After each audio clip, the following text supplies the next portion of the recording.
हाल ही में गाजा और इजराइल के बीच शांति समझौता हुआ और इसके बाद जैसे ही गाजा में जंग रुकी तो इजराइल ने एक नया मोर्चा खोल दिया। अब क्या है ये नया मोर्चा जिसे इजराइल ने खोला है गाजा के खिलाफ, आइए जानते हैं।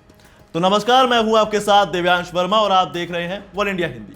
हाल ही में गाजा और इजराइल के बीच शांति समझौता हो गया और इसके बाद जैसे ही गाजा में जंग रुकी तो इजराइल ने एक नया मोर्चा खोल दिया। अब क्या है ये नया मोर्चा जिसे इजराइल ने गाजा के खिलाफ खोला है, आइए जानते हैं।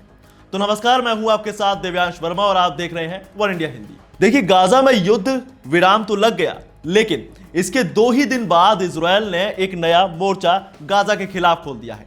यह इजराइल की तरफ से शुरू किया गया एक नया और बड़ा सैन्य अभियान है।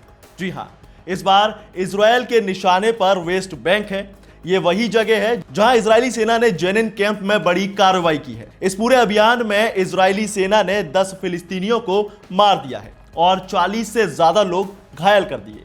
लेकिन मामले के बारे में प्रधानमंत्री बेंजामिन नेतन्याहू से जब बातचीत की गई तो उन्होंने बताया कि जेनिन में आतंकवाद को खत्म करने के लिए इजराइल की सुरक्षा कैबिनेट ने सैन्य अभियान लॉन्च किया है। इसी के साथ पीएम नेतन्याहू ने यह भी बताया कि इस अभियान का नाम आयरन वॉल है, जिसमें इजरायली सेना, पुलिस और सुरक्षा एजेंसी शिन बेट शामिल है।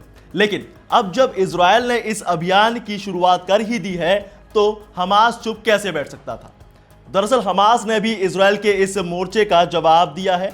जी हां, इसके जवाब में हमास की तरफ से एक बयान जारी किया गया है। इसमें वेस्ट बैंक के लोगों और उसके क्रांतिकारी युवाओं को संगठित होने और कब्जे वाली सेना के साथ सभी पॉइंट पर संघर्ष बढ़ाने का आह्वान किया गया है। बता दें कि सीएनएन ने सरकारी फिलिस्तीनी समाचार एजेंसी वफा के हवाले से बताया है कि इजरायली लड़ाकू विमान ने जेनिन पर हमला किया। शार्प शूटर्स और बख्तरबंद गाड़ियों के साथ साथ इजरायली सेना शहर के शरणार्थी शिविर घेर रही थी और एम्बुलेंस को अंदर आने जाने से रोक रही थी।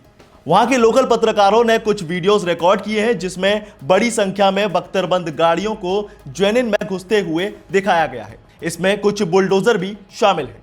फिलिस्तीनी हेल्थ मिनिस्ट्री का कहना है कि शहर में कम से कम 10 लोग मारे गए हैं, जिसमें से 9 पुरुष और बच्चों के मारे जाने की बात कही गई है। हमले में 40 से ज्यादा लोग घायल हैं। फिलिस्तीनी चरमपंथी संगठन इस्लामिक जिहाद की सशस्त्र शाखा अल कुद्स ब्रिगेड ने कहा है कि उसके लड़ाके शरणार्थी शिविर के पास बढ़ रहे हैं और इजरायली सैनिकों पर गोलीबारी कर रहे थे। ग्रुप ने एक बयान में कहा कि हम पूरे पश्चिमी तट यानी वेस्ट बैंक पर अपने लोगों से आह्वान करते हैं कि वो हर तरह से इस आपराधिक अभियान का सामना करें, इसके लक्ष्यों को विफल कर और वेस्ट बैंक और गाजा में हमारे लोगों की इच्छा को दबाने में दुश्मन की हार को मजबूत करें। फिलहाल इस खबर में बस इतना ही। आपको इस खबर के बारे में क्या कहना है हमें कमेंट में जरूर बताएं। साथ ही वीडियो को लाइक शेयर जरूर करें और ऐसी तमाम अपडेट्स के लिए बने रहिए वन इंडिया हिंदी के साथ।